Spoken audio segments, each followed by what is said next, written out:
Bonsoir à tous, bonsoir à toutes, bienvenue dans cette émission Mercredi de l'Espoir de rentrée, donc 2024, avec une actualité qui nous donne, je dirais, l'opportunité de cette rentrée. Alors, pour ce soir, au programme, au problème concret de la Ve République, la solution concrète de la Sixième République proposée par un P6R, une perspective, la Sixième République. Donc voilà, nous avons un problème concret dans notre pays. Donc je pense que ça, nous l'avons tous identifié et nous en sommes tous conscients. Eh bien, qui propose des solutions concrètes? Il n'y en a pas tant que ça, et nous allons voir qu'en fait la seule valable, véritablement, c'est celle que nous proposons, aussi paradoxale et aussi ambitieux que cela puisse paraître. Alors, avant de commencer, je voudrais, sur ce sujet précis, je souhaiterais, rebonsoir, je souhaiterais faire une citation, une fois n'est pas coutume, d'un homme politique contemporain, de Sergueï Lavrov, le ministre des Affaires étrangères de la Fédération de Russie, avec une faute d'orthographe d'ailleurs. Bon, vous m'en excuserez. Qui a dit cette chose importante que nous devons avoir en tête parce que ça surplombe quand même tout l'environnement politique international et français. Les dirigeants des USA ont l'état d'esprit d'un maître assis quelque part à l'étranger et se croyant totalement en sécurité. Pensons que non seulement les Ukrainiens, mais aussi les Européens seraient prêts à faire le sale boulot et à mourir pour eux. Ce en quoi, évidemment, Sergueï Lavrov leur indique par cette phrase et par l'ensemble de son discours qu'il n'en est rien et que ce n'est pas parce qu'ils sont de l'autre côté de l'Atlantique qu'ils sont à l'abri des méfaits et des conséquences des méfaits qu'ils commettent un peu partout dans le monde et désormais au cœur de l'Europe. Je pense que c'est important de le rappeler suite à ces derniers développements. Je vous renvoie à la dernière chronique des barbaries notamment. Ceci étant dit, revenons aux affaires françaises. Mais avant d'y rentrer de plein pied, je vous rappelle que, pour ceux qui ne seraient pas au courant, c'est qu'il y a les Direct Agora. Alors, Direct Agora, un P6R, c'est quoi? C'est des réunions en visioconférence tous les lundis soirs. C'est ouvert à tout le monde, chacun qui souhaite nous rencontrer, discuter avec nous. Alors, généralement, nous travaillons à différents sujets, nous discutons de différents sujets politiques, et nous travaillons justement à l'élaboration de la Constitution, qui est toujours en amélioration, en co-construction, en élaboration collective. Et donc, c'est tous les lundis soirs. Donc, vous trouvez dans la rubrique « Discuter », vous pouvez aller sur le site, vous avez le lien direct vers cette réunion hebdomadaire, donc auquel je vous invite à participer, puisque à un moment donné, il faudra bien que les Français se décident à sortir de leur torpeur, à sortir des habitudes qu'ils ont eues jusqu'ici. Et qu'il n'y a pas de solution, et nous allons le voir, tellement autre que ce que nous proposons. C'est paradoxal, je le répète, peut-être ambitieux, ou démagogique, peut-être diront certains, que cela puisse paraître. Alors, quel est le sujet de ce soir? À problème concret, solution concrète, de quoi allons-nous parler? Donc, déjà constater que la Ve République est en crise terminale, que les solutions irréalistes et irresponsables sont proposées à gauche par le NFP, c'est ce qui est aussi fait la situation de blocage actuelle. Quand il faut tirer le vin, il est bon de le boire. Nous verrons de quoi il s'agit, c'est la suite logique en définitive. Et puis, je ferai un petit détour sur un certain nombre d'illusions, de solutions illusoires ou abstraites, donc illusoires également. Nous regarderons plus en détail l'impasse que constitue la troisième voie centriste. C'est une variante de la troisième voie, c'est la variante initiale de la troisième voie que tente Macron. Et nous allons voir, après, voir que nouvelle démocratie, nouvelle constitution concrète, eh bien c'est ça l'unique solution valable, à la hauteur des enjeux et des problèmes que nous rencontrons, qui est envisageable. Et comme moyen, le référendum citoyen pour y parvenir. Donc, une trajectoire complète, la solution, mais également le moyen de parvenir à cette solution. Puis enfin, nous verrons que la perspective de la quatrième voie eh bien, est en train de se concrétiser. Bon, j'en reviendrai, donc c'est à la toute fin de l'émission. Alors, la Ve République en crise terminale. Oui, la Ve République est en crise terminale, car elle ne fonctionne plus. On le voit bien, elle avait déjà eu pas mal de difficultés à fonctionner. Elle n'a véritablement fonctionné, à peu près fonctionné, qu'avec un leader fort. Bon, essentiellement De Gaulle. Bon, après, il y a eu quelques leaders relativement forts dans la suite, dont on pourrait évoquer notamment Mitterrand, mais il a quand même eu des cohabitations. Mais je dirais que le début de la fin a commencé même avec mai 68. Puisque, en définitive, mai 68 a mis un terme au mandat qui était en cours avec le référendum qui en a suivi, etc., au mandat de Charles de Gaulle. Et puis les cohabitations qui ont été des épines dans le pied de cette Ve République, 2 fois pour Mitterrand, 1 fois pour Giscard, 5 ans. Giscard. Et donc, ils ont fait cette réforme du quinquennat, avec tout un tas d'autres rafistolages de cette constitution dans l'intervalle, mais la réforme du quinquennat, avec l'alignement du calendrier de la présidentielle avec celui des législatives dans la suite immédiate, qui fait qu'il y a eu une subordination totale, en définitive, de l'Assemblée nationale au président de la République et à son élection. À partir de là, on a renforcé encore le présidentialisme avec des gens qui en plus n'étaient pas à la hauteur. Alors, je voudrais faire un petit détour, à ce propos d'ailleurs sur la réforme du quinquennat, qui a été adoptée par référendum. Donc c'est une des rares modifications constitutionnelles qui a été adoptée par référendum. Et pour insister sur quelque chose d'important, regardez les chiffres là qui s'affichent. Inscrits, près de 40 millions. Votants, 12 millions. Vous vous rendez compte? C'est-à-dire que les votants ne représentent que 30% sur un référendum aussi important.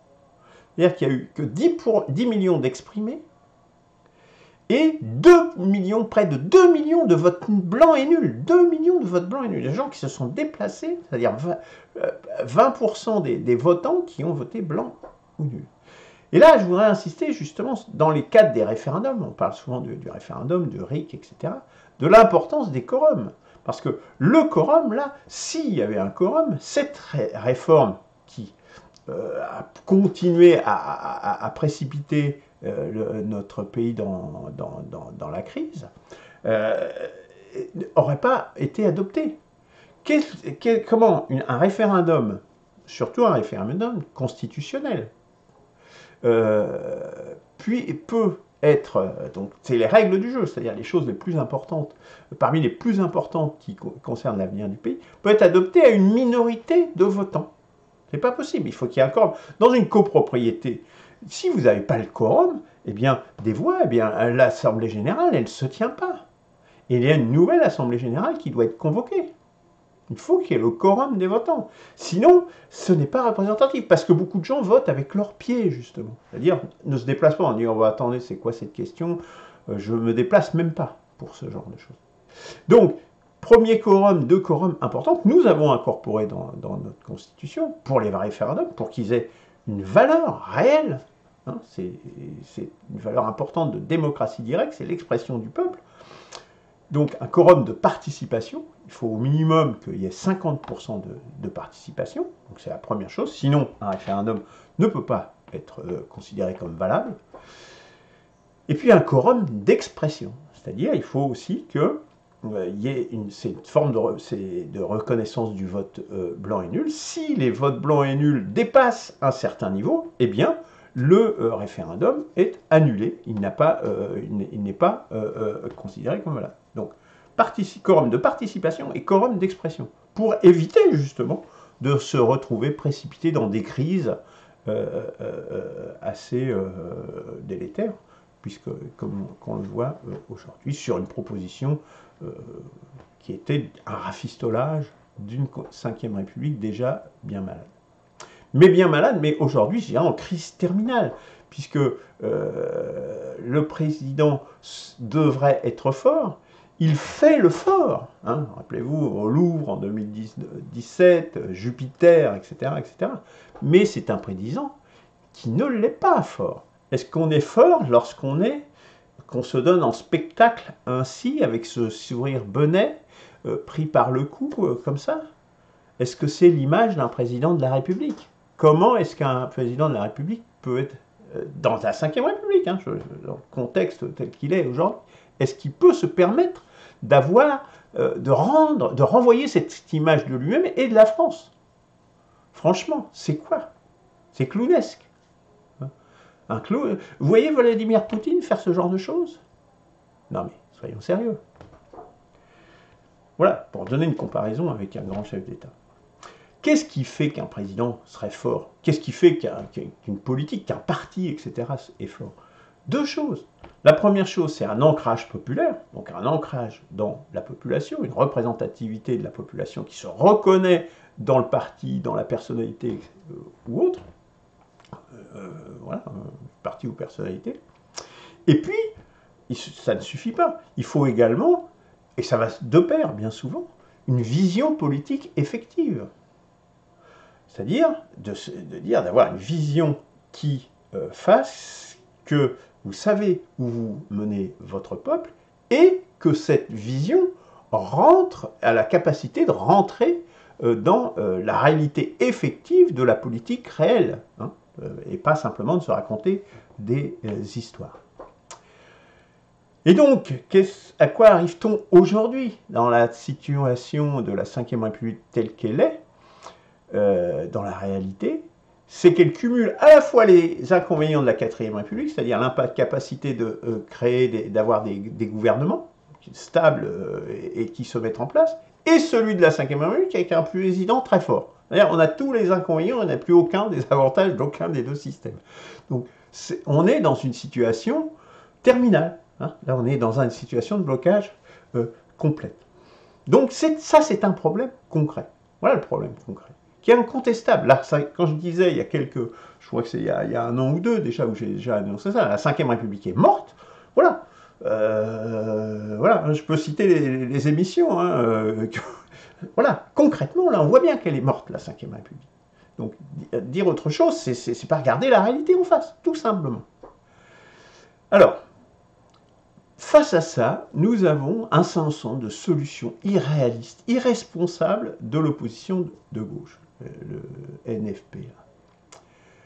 Parce que faire le castor, parce que les castors, qu'est-ce qu'ils font? Fabriquent des barrages. C'est bien gentil de faire des barrages à l'extrême droite, au nazisme, à Hitler, en vérité au peuple français, à son expression.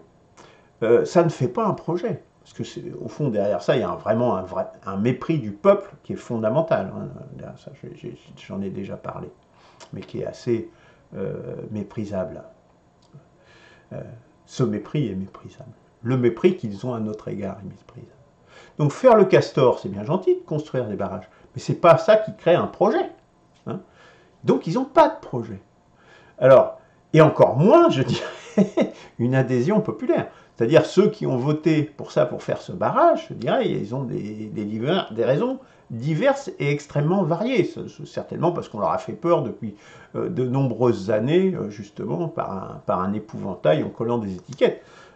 La force du système, c'est encore dans leur système médiatique et éducationnel, de ce qu'on appelle l'hégémonie culturelle. J'y reviendrai. Mais dans la 5e République, et je dirais dans toute République, pour gouverner, il faut une majorité. À minima une majorité relative. C'est ce qu'avait précédemment Macron. Il avait une majorité relative, et puis avec quelques compléments, il réussissait à combler le reste pour avoir une majorité suffisante pour faire passer ses budgets et faire passer ses réformes, comme la réforme des retraites. Donc il faut une majorité pour gouverner dans un système avec des parlements. Aujourd'hui, personne n'a à lui seul, que ça soit LFI, même regroupé avec le NFP, le PS, etc. Ils n'ont pas de majorité, même en relative. Le RN n'a pas de majorité, même relative. Et le bloc macroniste à lui seul n'a pas de majorité relative. Voilà, la réalité, elle est juste comme ça. Et dès lors, la seule réalité, majorité possible, elle est au centre. C'est tout le positionnement de Macron, hein. J'y reviendrai également un peu plus loin. Mais c'est la seule possible, c'est-à-dire la seule qui puisse, il faut qu'il y ait des éléments qui se joignent autour du bloc macroniste, des éléments de droite et des éléments de gauche pour qu'il y ait une majorité qui se dégage. Leur fameuse union nationale, hein, voilà. C'est-à-dire que ce barrage de Castor, il faut qu'il devienne, qu'il se concrétise dans la réalité.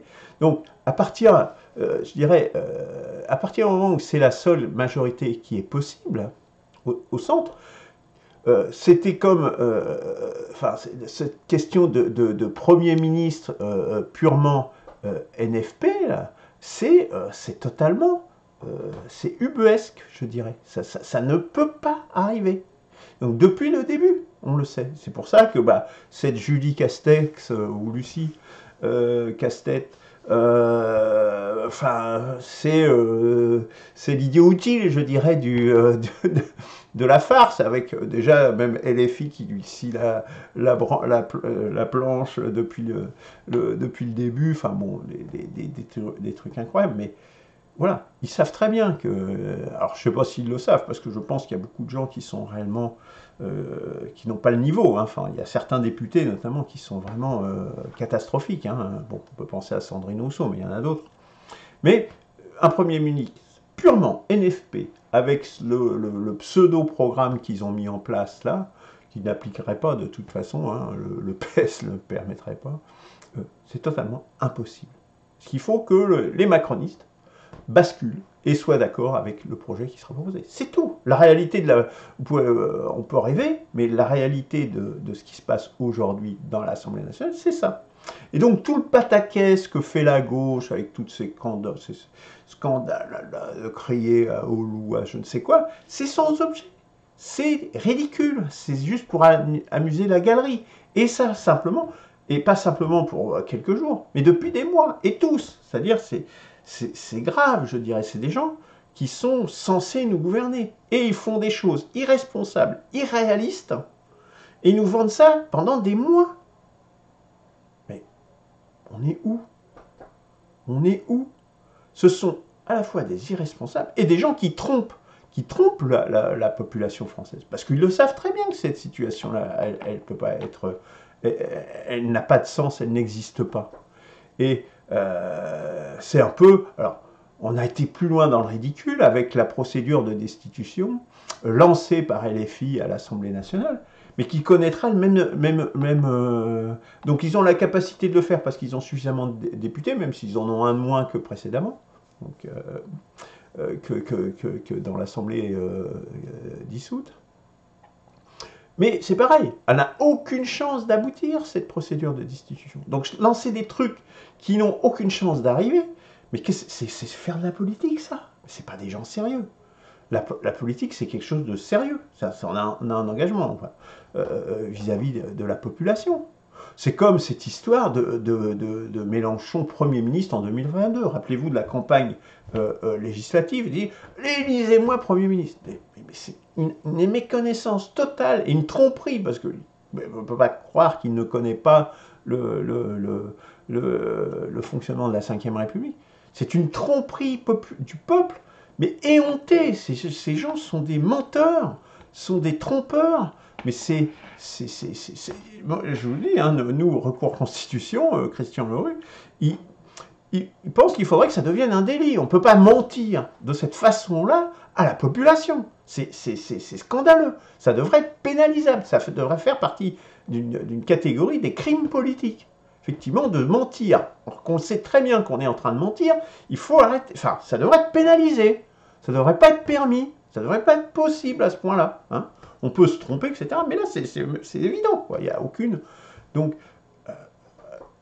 c'est assez terrible. Donc, ces gens sont-ils sérieux? Sont-ils aptes à gouverner? Bah, honnêtement, on peut plus qu'en douter. C'est ce qu'on appelle des partis de gouvernement. Attendez, on appelle ça des partis de gouvernement. Mais on est où, là? Vous imaginez? Enfin, je sais pas, c'est surréaliste d'avoir ce niveau de classe politique. Et puis, quand le vin est tiré, il faut le boire, ou bien se taire. Bien oui, parce que tous, et je dirais les seuls qui sont conséquents là-dedans, en fait, les seuls qui soient conséquents, c'est Cazeneuve, par exemple, Bernard Cazeneuve, hein, qui n'a pas laissé un grand souvenir, sinon à ceux qu'il a fait taper dessus par les CRS à l'époque, c'était de la loi travail, je crois, ou François Hollande. C'est les seuls qui sont réalistes en définitive, hein, qui disent mais la seule solution c'est d'avoir un gouvernement au centre avec peut-être une personnalité socialiste. Voilà, la réalité c'est ça. Donc les seuls qui soient conséquents, c'est ceux-là. C'est Flamby qui est le plus conséquent. C'est vous dire où on en est, quoi. C'est vous dire où on en est. Hein, c'est grave. C'est grave que ça soit ces personnages sinistres qui soient les plus conséquents, quelque part les plus sérieux. On croit rêver. Parce que quand même, avant de rentrer sur ce proverbe, il faut quand même bien voir qu'il y a un problème. Sous-jacent à ça, il y a un problème. C'est le problème qu'a le PS et qu'ont les Républicains. Fort évoqué. Ils ont un problème. C'est de ne pas se refaire dépouiller. Ils se sont fait dépouiller une première fois par Macron, par le centre, en disant mais il n'y a que le centre, il faut faire l'union du centre, etc. Et là, pour s'en sortir, il n'y a que ça qui peut marcher pour l'oligarchie. Donc, à partir de là, eux, ils se sont construits, je dirais, ils ont résisté dans leur parti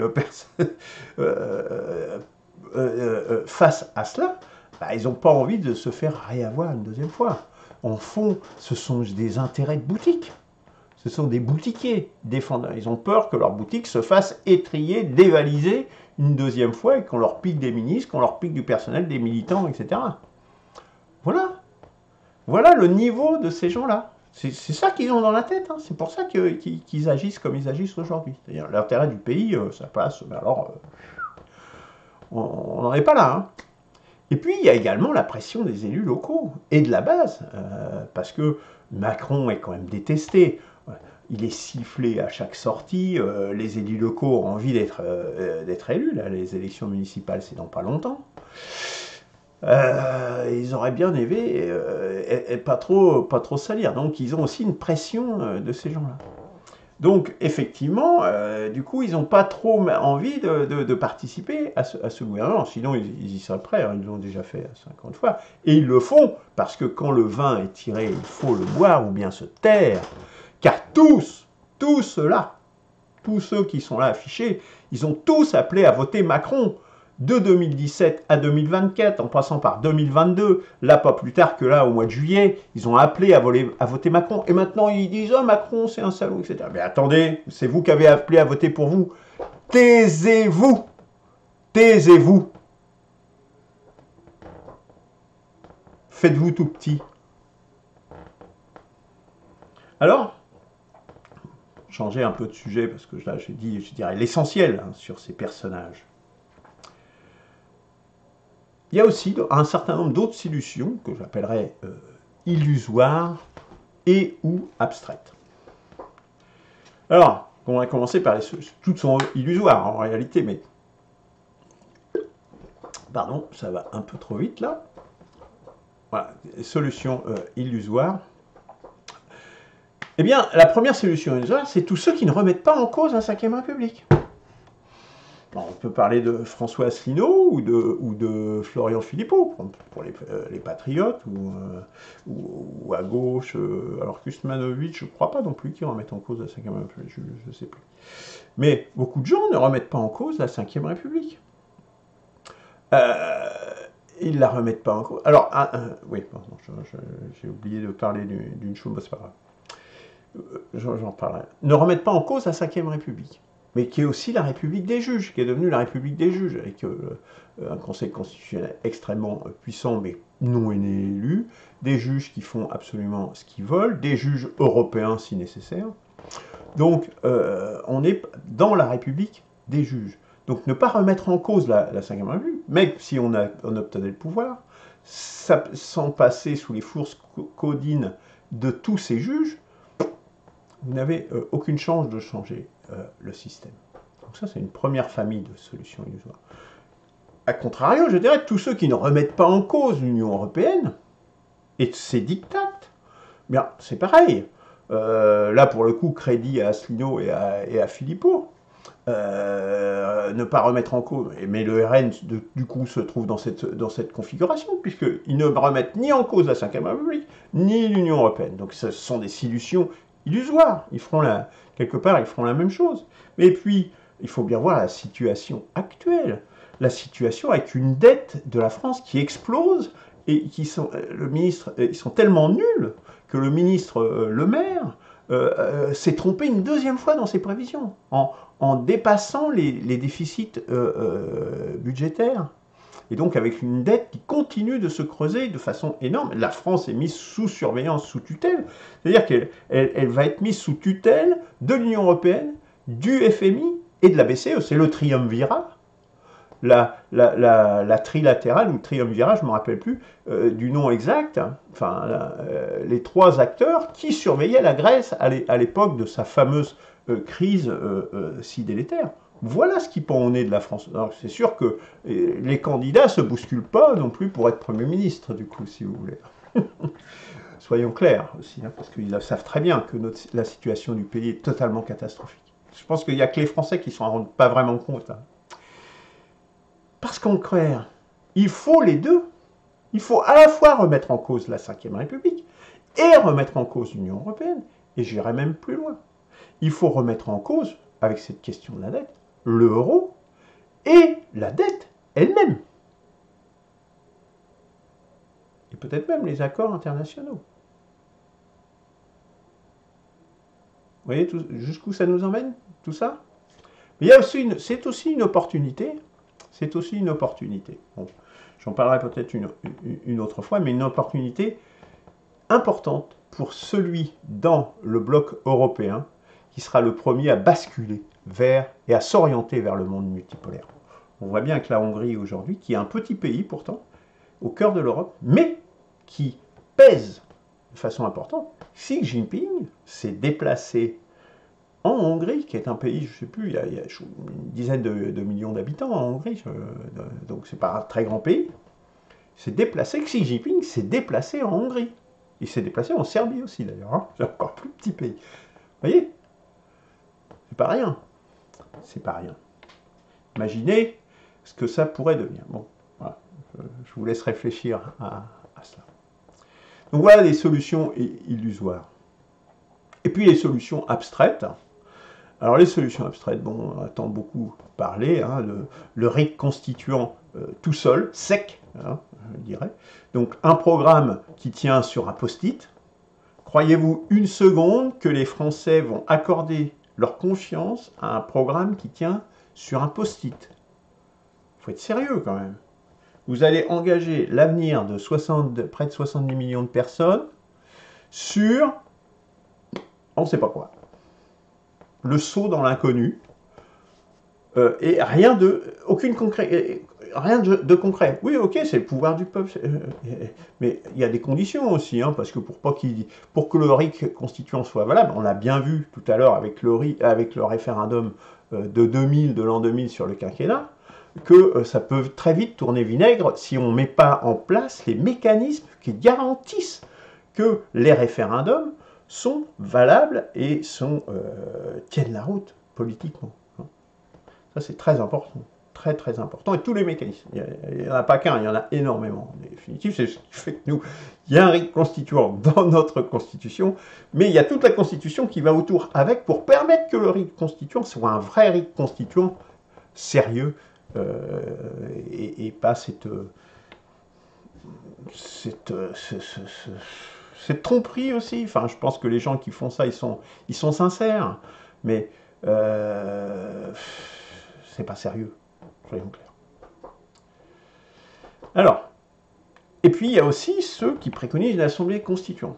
Alors là, on est encore plus dans l'inconnu, c'est le cas aussi de Mélenchon avec sa 6ème République. Lui, il parle de 6ème République, mais vous savez ce qu'il y a dans sa 6ème République? Personne ne sait, on n'en sait absolument rien. Faites-moi confiance, hein. C'est en gros ça, hein. Élisez-moi, président, faites-moi confiance, et puis on fera la 6ème République. On va faire une assemblée constituante qui durera on ne sait pas combien de temps. Les assemblées constituantes dans l'histoire, en France comme ailleurs, ont généralement accouché de constitutions qui ne fonctionnent pas, ou qui ont été retoquées finalement. Les exemples les plus récents sont au Chili notamment, hein. Mais et puis, même déjà sur le type d'assemblée constituante, il y en a qui veulent une assemblée constituante élue, l'autre qui veut une assemblée constituante tirée au sort. Ah, c'est plus du tout la même chose quand même.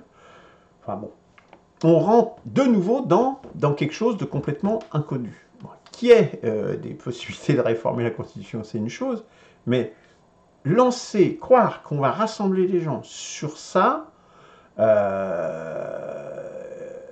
ça me semble, il y a des choses concrètes plus importantes à faire. Et concrètement, par exemple, pour le budget là, qui vient là, hein, avec ce qui va se passer avec la mise sous tutelle de l'Union européenne, etc. C'est-à-dire on devrait être dans les 3%, là, on était passé à 5,1% de déficit, on passe à 5,6%. C'est-à-dire, au lieu de diminuer, ça augmente encore. Vous voyez, donc, rien que ça. Donc, et concrètement, et pour le budget, qu'est-ce qu'on fait d'ici là? L'Assemblée constituante, ça va prendre des mois et des mois, voire des années. Non, c'est pas une solution, c'est abstrait. Puis c'est abstrait, c'est difficile à mobiliser les gens sur ce genre de solution abstraite. Alors, problème concret, solution concrète. Constatons, je fais sur l'autre volet, l'impasse dans laquelle se trouve la troisième voie, donc là je parle, première, deuxième, troisième voie, troisième voie centriste de Macron, parce qu'il y avait la troisième voie, je dirais, participative de Gaulle également, que j'appelle moi une troisième voie plus. Mais la troisième voie traditionnelle, ça remonte même au 19e siècle, voire au 18e siècle, pour certains, je crois, les premiers penseurs de cette troisième voie, c'est la voie centriste de Macron. C'est-à-dire, on se rassemble, et tout le monde il est beau, tout le monde il est gentil, on va réussir à faire le en même temps. Mais dans quelle impasse se trouve justement Macron aujourd'hui? Avant de rentrer dans le cœur de cette troisième voie, il se trouve pris à son propre piège, en définitive. On le voit bien aujourd'hui, puisqu'il y a quand même une crise qu'il a provoquée, c'est celle du chaos. Et la preuve qu'il est dans une crise et qu'il ne maîtrise pas vraiment le chaos, c'est qu'il nous sort un baudet du chapeau, là, dont on nous a dit « Ah ben ça y est, il est nommé Premier ministre. Oh, puis non, en fait, on y réfléchit, et puis on n'en sait trop rien, et puis... encore un inconnu comme Sophie Castet. Bon. Donc il ne maîtrise pas le chaos. Il n'y arrive pas, quelque part. C'est un révélateur du fait qu'il ne le maîtrise pas, justement, ce chaos qu'il a lui-même organisé et qu'il espérait bien dominer. C'est toute l'émission, justement, que j'avais Chronique des barbaries du 28 juin, où j'avais parlé, justement, de dominer le chaos par le chaos. il est toujours le maître du chaos, mais il n'arrive pas vraiment à le maîtriser. Hein. Donc il a un petit peu, il s'est tiré une balle dans le pied. Déjà le 28 juin, je disais, la solution la plus probable, bah, c'est un Glucksmann, Raphaël Glucksmann, comme Premier ministre. Pourquoi ou quelqu'un de proche, mais c'est vraiment lui, je dirais, c'est le casting idéal. Pourquoi? Parce que le PS ne pourra pas le désavouer. C'était son candidat à la dernière élection européenne. Il a fait 15% des voix. C'est ce qui a ressorti le PS du trou électoral où il était tombé à 3% avec Hidalgo à la présidentielle. Donc le PS ne pourra pas le désavouer. C'est un agent de la CIA. À partir du moment, Europe Écologie Les Verts, les écologistes, en grande partie, ce sont des agents également étrangers, ils s'aligneront derrière. Donc, ça y est, il bloque, et il prend le bloc de gauche. Hein, enfin, l'aile droite de la gauche. Et puis, bah, évidemment, en tant qu'agent, bah, il mettra en œuvre la politique demandée par le FMI, par la Banque Centrale Européenne, par l'Union Européenne, sans aucun état d'âme. Hein. C'est ce type de personnage, je dirais, c'est un peu comme Macron, hein, c'est des gens sans foi ni loi, voire pire. Hein. Donc voilà, je vous dirais, c'est la solution probable. C'est le seul qui ne puisse pas contester. On verra. Alors, prenons un peu de recul et revenons sur cette question de troisième voie et de l'impasse de la troisième voie centriste de Macron. C'est quoi, au fond, cette troisième voie centriste? C'est l'union au centre de la droite et de la gauche. Donc, les éléments les plus modérés, sociaux de la droite, avec les éléments les plus droitiers et conservateurs de la gauche.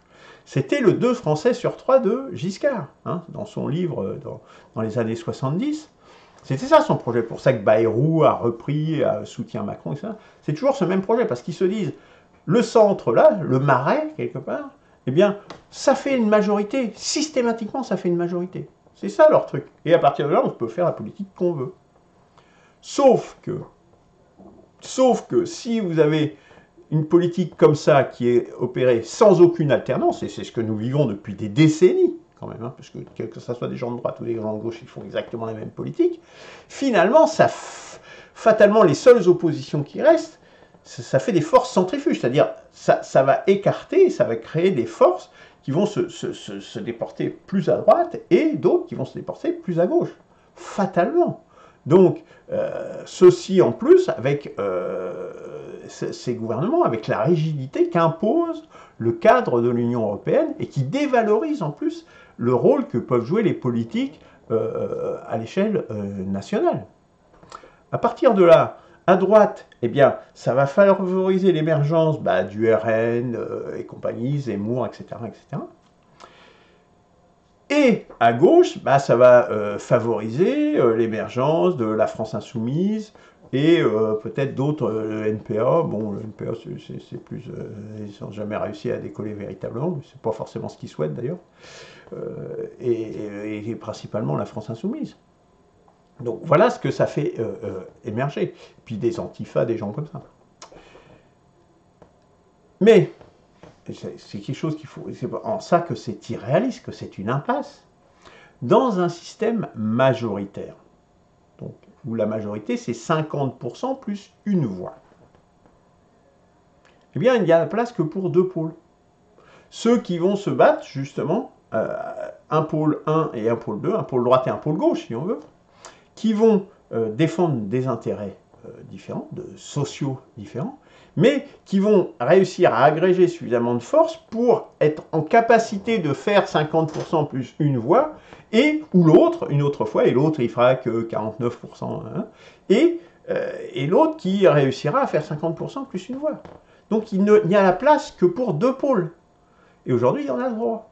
Donc ça ne peut pas marcher, parce qu'il y a ce pôle centriste qui, du coup, se retrouve au milieu, mais qui n'arrive plus à être suffisamment gros, puisque les forces centrifuges les dégâts que produisent ces politiques finissent à un moment donné par faire que les gens se disent non, on ne peut plus continuer de cette façon-là, ils sont rejetés. Mais ils n'ont pas d'alternative pour autant. C'est pour ça qu'ils arrivent encore à se maintenir, mais ça n'empêche pas qu'ils sont dans une impasse. Leur choix, leur politique est une impasse. D'ailleurs, il y avait un article que je pourrais retrouver qui montrait que toute politique socialiste, les socialistes quelque part c'est déjà les sociodémocrates, les socialistes au sens parti socialiste, c'est un peu ça aussi leur philosophie. Hein. D'ailleurs Macron vient de là, les Mitterrand, les Rocard et tout ça. Il y avait un article très intéressant, et j'essaierai de le retrouver, de le mettre sur la page du site qui sera dédié à cette émission, qui expliquait qu'en fait, la social-démocratie, les socialistes, fatalement vont dans le mur. Ce n'est pas une solution, ce n'est pas une voie durable, c'est impossible. Bon. Et là, nous en avons une illustration, justement. Alors, la solution concrète, la solution concrète, c'est de renouveler la démocratie par une nouvelle constitution. C'est-à-dire que c'est la seule solution qui adresse l'ensemble de la problématique. L'ensemble de la problématique. On voit bien qu'ici, chacun va dire on peut rebricoler comme ça, on va faire un Frexit, on va faire machin, on va faire moins d'immigration. Mais vous n'allez pas ensemble adresser l'ensemble de la problématique. C'est pour ça que je dis que ce n'est pas à la hauteur. Même si nous, on est tout petit, un PCCR, on adresse, et je crois que nous sommes les seuls à justement adresser de façon, y compris concrète, justement, l'ensemble de la problématique. Et quel est l'ensemble de la problématique? Ça veut dire la dimension démocratique, la démocratie, hein, il y a le pouvoir du peuple, qui est quand même la base, normalement, de nos systèmes, quasiment de tous les systèmes aujourd'hui, hein, les systèmes républicains. Les institutions, donc les institutions républicaines, comment doivent fonctionner, quelles institutions doit y avoir en place et comment elles doivent fonctionner. La problématique de l'Union européenne, les problématiques économiques, les problématiques sociales, tout cela est englobé dans la Constitution que nous proposons. Il y a un véritable rebond, on appelle un rebond civilisationnel, c'est pas pour rien. C'est-à-dire que c'est vraiment là où nous sommes dans une spirale descendante, on touche le fond de la piscine et on rebondit et on part dans une spirale montante. Et le premier qui n'est que la première pierre, mais justement c'est que la première pierre, mais qui adresse toutes ces dimensions. Pas simplement une seule ou des choses périphériques, mais toutes ces dimensions. Qui adresse également la question de la politique mondialiste et des réseaux mondialistes, et puis celle des souverainetés, souveraineté populaire, souveraineté nationale, et toutes les autres souverainetés. C'est les deux principales. Et puis, donc en fait, qu'est-ce que c'est? C'est une problématique, une solution concrète qui adresse la problématique d'être capable de proposer une nouvelle hégémonie culturelle.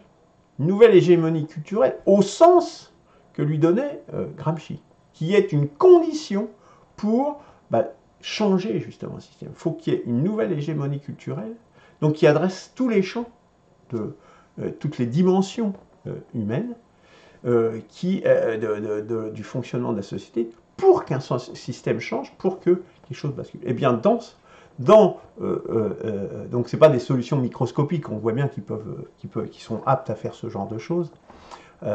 C'est justement une approche globale, complète. Et là, je dirais l'avantage par la Constitution, c'est que on a la façon d'y parvenir. Hein. Parce que, paradoxalement, dans cette situation, c'est la structure juridique qui précède le changement social. Même si ça sera les forces sociales qui mettront en place cette nouvelle structure juridique. Contrairement à ce qu'affirment les marxistes, la société d'avenir ne peut passer que par la mise en place d'une structure juridique apte à faire que les structures sociales dual, double, hein, petite et moyenne bourgeoisie d'une part, salariat de l'autre, travaille en opposition-coopération permanente. C'est un préalable. Et donc, c'est une solution concrète aussi, et ça, c'est pas la moindre de ses qualités, c'est que cette nouvelle constitution, elle est déjà écrite, elle est prête à l'emploi. On la raffine, on l'améliore, on travaille sans cesse dessus, mais c'est une solution concrète. Elle est prête à l'emploi. C'est pas, bon, bah, on va se réunir et puis on va faire des RIC, on va faire une assemblée constituante, on va faire un Frexit, puis on verra bien ce que ça va donner au bout de 3 ans de négociations pour en sortir avec l'Union européenne, etc. Non, c'est prête à l'emploi. C'est-à-dire qu'en quelques mois, elle se met en place et on change complètement le système et on part dans une nouvelle direction, celle qu'aura choisi le peuple, justement.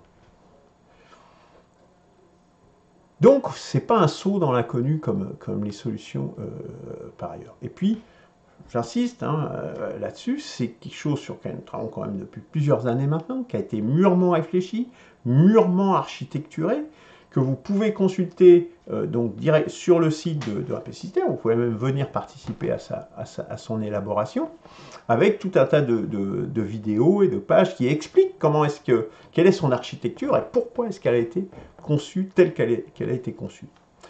Parce qu'elle s'appuie sur l'expérience et les expériences de la réalité, hein, et pas des rêves qu'on fait, des expériences du passé, des expériences de la 5e, de la 4e, etc., et aussi de ce qui a pu se passer à l'étranger, mais également, elle se nourrit de la pensée philosophique, de la pensée spirituelle, qui sont incorporées, qui sont impliquées, qui sont réinvoquées, je dirais, telles que c'était à l'origine, à l'époque des Lumières. Hein, ce qu'on parle de nouvelle lumière, c'est vraiment très exactement ça, c'est-à-dire on réinvoque et on repart à ce niveau-là, à un niveau philosophique et spirituel qui imprègne, diffuse, je dirais, dans cette constitution. Mûrement réfléchie et architecturée parce qu'elle s'inscrit dans le sens de l'histoire, ça c'est extrêmement important, si vous êtes à rebours de l'histoire, bah, votre solution ne pourra pas fonctionner ou elle va aboutir à des choses délétères. Donc là, elle s'inscrit dans le sens de l'histoire et elle canalise les forces sociales. C'est-à-dire que les forces sociales ne sont pas ignorées, comme par exemple les gens qui parlent que du RIC constituant ou que de l'Assemblée constituante. Ils oublient cette notion des forces sociales. Les forces sociales, c'est extrêmement important. C'est ce qui structure la politique. Et leur expression est fondamentale. Si vous n'adressez pas les forces sociales vont se révolter et vous feront exploser le beau système que vous avez, aussi parfait soit-il, que vous aurez conçu. Adresse et canalise les forces sociales. Et enfin, c'est une constitution ouverte, publique, c'est-à-dire que tout le monde peut la consulter, ouverte, c'est-à-dire que ce n'est pas quelque chose qui est secret, dissimulé, avec une part d'initiés, etc. Hein, la 6e République de Mélenchon, là où on ne sait pas du tout ce qu'il y a dedans, publique et évolutive. C'est-à-dire que même si vous n'êtes pas d'accord avec ce qui a été écrit, à la limite, ce n'est pas très important. Dedans, il y a le RIC constituant, justement. Un vrai RIC constituant qui peut fonctionner réellement. Pas du vent. Pas du vent. Vraiment quelque chose qui peut fonctionner dans la réalité de manière valable et effective. Donc une constitution évolutive, en plus. Donc, on part là-dedans et on enclenche une spirale ascendante. Et enfin, donc la solution, mais également le moyen d'y parvenir. C'est-à-dire comment on fait, c'est bien gentil, mais vous allez me dire, oui, tout ça c'est bien gentil, mais comment y parvenir? Eh bien, le moyen, c'est le référendum. Par référendum, eh bien, on peut reprendre en main notre avenir. C'est-à-dire c'est une reprise en main par les citoyens eux-mêmes, au travers d'un débat référendaire, justement, hein, de refaire peuple. Hein, puisque le peuple français est de plus en plus dilué, nié même par son premier représentant qui s'appelle Emmanuel Macron. Donc le référendum citoyen, qui pourrait être soit direct, c'est-à-dire une adoption directe de la proposition de constitution faite par un PCCR, oui ou non, ou même un questionnaire à choix multiple où les citoyens pourraient choisir cette constitution-là, une autre, une assemblée constituante ou juste le RIC constituant. Donc c'est aussi un moyen de se rassembler et de ne pas cliver, hein, de faire par le choix multiple. Référendum citoyen, ça veut dire, soit, c'est la première option, je dirais, c'est on l'organise de manière autonome. Nous organisons nous-mêmes ce référendum en autonomie. Ça a été fait, hein, le MCP a fait ses exercices sur un certain nombre de référendums locaux. C'est difficile, mais la situation est suffisamment importante et grave, même si la population n'a pas l'air de s'en rendre compte. Hein. Je pense que malheureusement, le mur du réel fera que qu'en se cassant le nez dessus, à un moment donné, on est obligé d'agir, et donc soit on l'organise nous-mêmes, en n'attendant pas que les institutions le fassent, évidemment ils vont pas le faire, ou sous pression, c'est-à-dire qu'un mouvement populaire, protestataire, exigeant l'organisation de ce référendum citoyen, dit non, les institutions de la Ve République, on en a marre, organisons un référendum, organiser un référendum et on impose le résultat. Mais tout cela ne pourra se faire, dans tous les cas, que si on se rassemble pour s'organiser et pour agir. C'est-à-dire qu'il ne faut pas se diviser. Quand je vois les débats qu'on peut avoir, où les gens n'écoutent pas, invectivent les autres, mais c'est entre 4 personnes, quoi. C'est d'un ridicule. On croirait les trotskistes. Hein, deux trotskistes, c'est deux fractions. Trois trotskistes, c'est une scission. Enfin voilà, on est tous des trotskistes. On est devenus tous des trotskistes, quoi. C'est quoi cette bêtise de ne pas pouvoir discuter, de ne pas pouvoir s'écouter de façon raisonnable, sérieuse, je voudrais dire, hein, et réaliste. Ça, voilà, il faut déjà avoir la motivation, se rassembler, s'organiser, s'écouter et s'organiser. Hein. C'est-à-dire les gens qui disent non, ça va s'organiser tout seul, ça va s'auto-organiser, ça c'est les anarchistes. On ne construit jamais rien avec ces gens-là. Ils n'ont jamais rien construit. Et agir. Donc voilà, la modalité, c'est de se rassembler autour de l'organisation d'un référendum qui proposerait ces questions-là, cette question-là. En résumé, bon, problème concret, solution concrète, la Ve République en crise terminale. Les solutions, donc voilà, les solutions irréalistes et responsables de l'opposition de gauche. Bon, je vous invite à aller voir le site de Recours Constitution. Il y a déjà eu des émissions sur le site du Cercle du Renouvellement Constitutionnel, il y a déjà eu des choses là-dessus, plus ou moins. Hein. Il y en aura d'autres qui vont venir. Quand le vin est tiré, il faut le boire. Eh bien oui, vous avez appelé à voter pour le Front républicain. Eh bien, taisez-vous, mettez-vous dans le Front républicain, assumez vos choix. C'est tout. Mélenchon, taisez-vous. Sinon, Panot, taisez-vous. Vauquier, taisez-vous. Voilà, c'est tout. Hein. Et allez à la soupe comme vous l'avez fait dans les élections depuis des années et des années. Par ailleurs, les solutions illusoires, les rêves, etc., je l'invite à les abandonner parce que ça ne donne jamais de bons résultats et c'est toujours le peuple qui paye les pots cassés de ça. Hein. Par ailleurs, la voie centriste de Macron est une impasse. Ils sont dans une impasse, c'est important de le dire, crise politique, hein, crise politique, sociale et économique.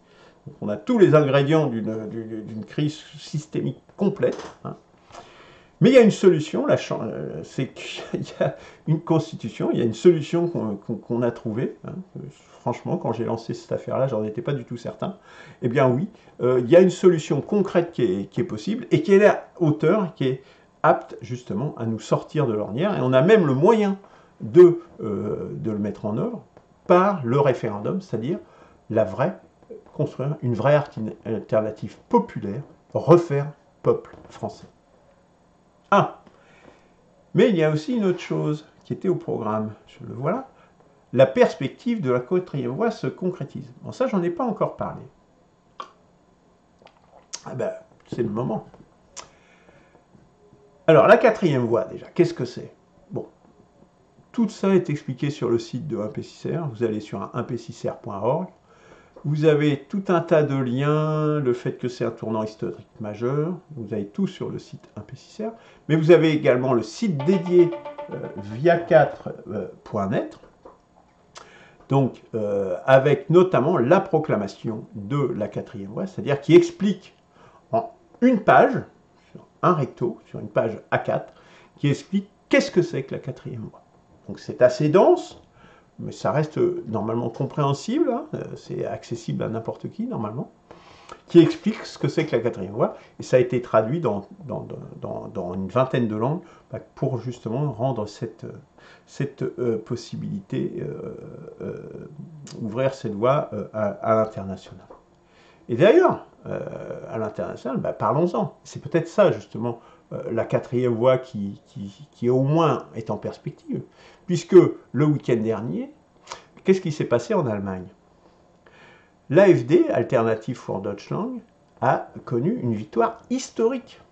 Victoire historique de la droite nationale, l'équivalent, je dirais, du Rassemblement national en France, en Thuringe, avec 32,8%. C'est-à-dire qu'il remporte le scrutin du Länder allemand de Thuringe, donc de la région allemande. C'est une république fédérale, hein, ça ne fonctionne pas comme nous, l'Allemagne. Donc là, c'est extrêmement important, vous voyez. Et en Saxe, où il y avait aussi un scrutin régional, l'AfD arrive deuxième, juste derrière la CDU. CDU, c'est le parti de droite traditionnel de lequel faisait partie Merkel. Donc là, c'est déjà un élément extrêmement important, 32,8%. Et puis, donc ça, c'est pour l'aile droite, je dirais une vraie droite nationale. Mais de l'autre côté, à gauche, on a aussi une percée du parti fondé par Sarah Wagenknecht, avec son nouveau parti, un parti de gauche populaire, qui a fait une percée très significative, parce qu'il fait 12%, près de 12% en Thuringe, et 16% en Saxe. C'est considérable. C'est un parti qui a été fondé en 2024, cette année. Et on n'est qu'au mois de septembre. Ce parti a été fondé en 2024, donc par Sarah Wagenknecht, et qui combine, hein, c'est résumé là, hein, qui combine des politiques économiques de gauche avec une position très dure sur l'immigration et l'opposition à la guerre. Ce qui a en commun, justement, l'AfD et le BSW. On voit bien qu'il y a ici, je dirais, une base pour une alliance, justement, sur des thèmes extrêmement importants.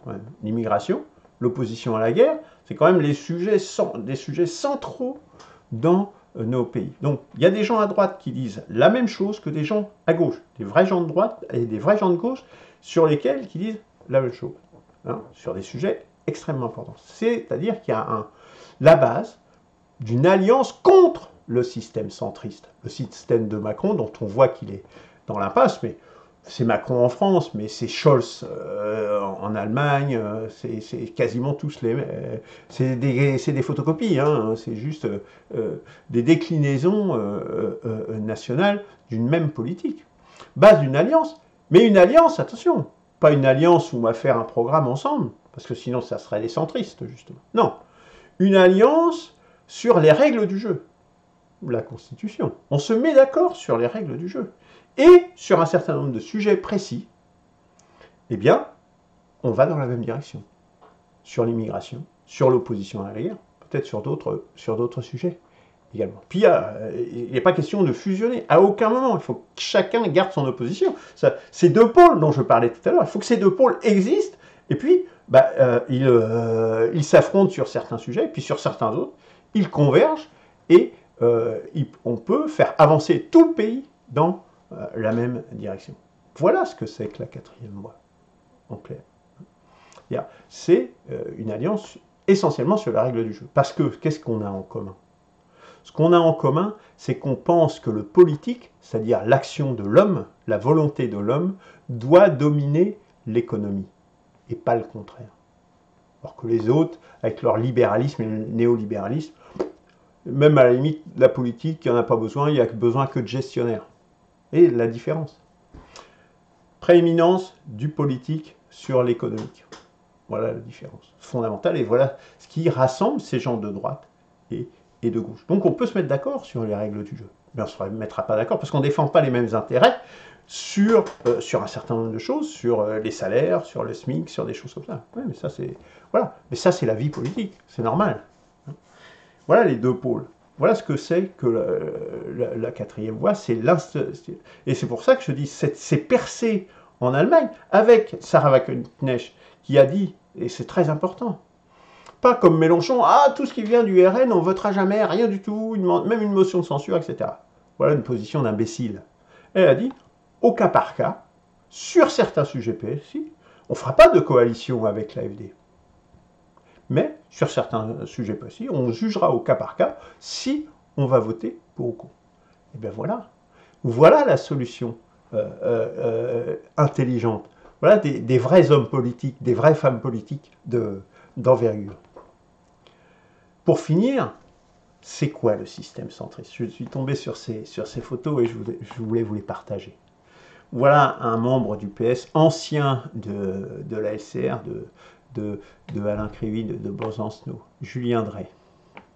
C'est quoi le système centriste? Les clandestins nous aident à construire la France. Et souvent, ils la construisent encore mieux que les Français de souche. Jacques Attali. Il faudrait organiser la venue de 2 millions d'étrangers par an entre 2020 et 2040. Bernard-Henri Lévy. Nous prétendons être contre l'immigration illégale, mais nous en avons besoin et tâchons de lui faire bon accueil.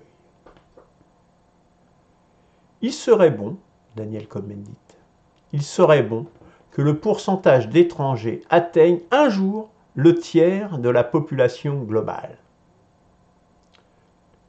La barque est loin d'être pleine, elle est même trop vide. C'est la créolisation dont nous parle Mélenchon. Et puis le système centriste, bah c'est celui-là, avec ses guerres tous azimuts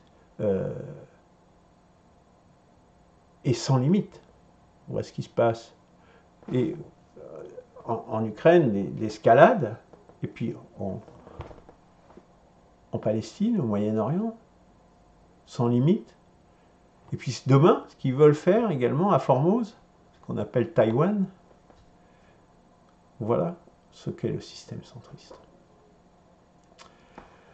Voilà, nous arrivons vers la fin de cette émission. Donc, pour agir, je vous présente donc les médias de 1P6R, donc le site 1p6r.org. Je vous invite à vous inscrire sur le site pour recevoir les nouvelles. Donc là, il y a un lien direct de s'inscrire pour recevoir les informations en direct de 1P6R et puis de participer également aux réunions. Vous pouvez également participer sur les réseaux sociaux, Facebook, Twitter, YouTube, VK, notamment, Telegram. Et puis, vous pouvez coopérer à la rédaction de la Constitution que nous proposons. Comme je l'ai dit, tous les lundis soirs, généralement, nous travaillons dessus.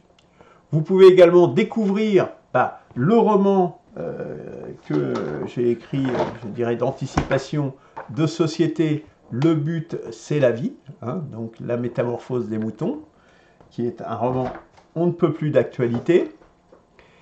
Et puis, pour aller plus loin, les 3 livrets émergence, je dirais, principale, émergence idéologique et émergence spirituelle, le Tao spirituel. Voilà, nous arrivons au terme de ces mercredis de l'espoir. J'espère que ça aura été instructif et que ça vous aura donné envie de vous mobiliser et de vous mettre au travail avant que la réalité nous y contraigne. À très bientôt. Au revoir.